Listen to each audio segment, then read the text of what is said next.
Buongiorno, buongiorno, Buongiorno. buongiorno. Allora, Orietta Channel anche oggi in diretta da una località bellissima che si chiama, Cala Sassari. in provincia di, Sassari, vicino questa a volta vicino a Olbia. Olbia. Ecco qui, non siamo sulla spiaggia, la spiaggia è laggiù, noi siamo su un bellissimo, Gommone. su un gommone. Ecco, Ecco, il nostro Orietta che gommone. rema L'abbiamo vigorosamente inaugurato il stamattina. gommone.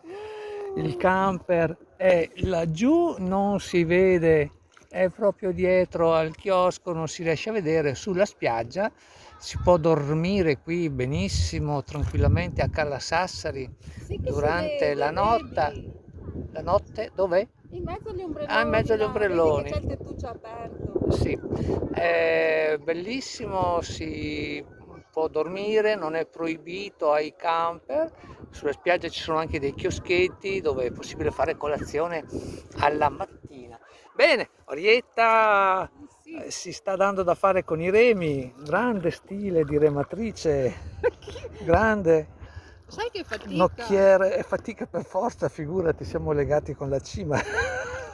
Ah, ma dai, e dimmelo no! Ma Bene, perché? perché Vuoi farmi fare i tricipiti? esatto, i precipiti, i precipiti. Benissimo, allora io direi che il sole si prende benissimo, la giornata è splendida, ti abbronzerai, Sì, ma hai certo. dato la crema solare, Sì, sì, sì, sì. qui il mare è Ma tranquillissimo, vedi quell'isoletta? Fai vedere limpido. l'isoletta dove dobbiamo andare. Dove dobbiamo Si andare? Eccola ingrandisci, lì, ingrandisci. Grandischio, ecco. Ecco. Ah no, è questa. Dobbiamo raggiungere quell'isoletta là. Di questo passo, se mi tieni legata, e io non vado da Legata a un nessuna granello di sabbia.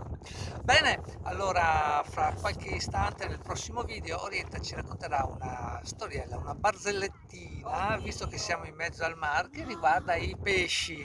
Oh no, Sì, quella dei pesci. sì, sta buona. Al prossimo Non so video. se me la ricordo, sai. Dai, concentrati. Oddio, Adesso e la poi non ripassi. lo so, non lo so.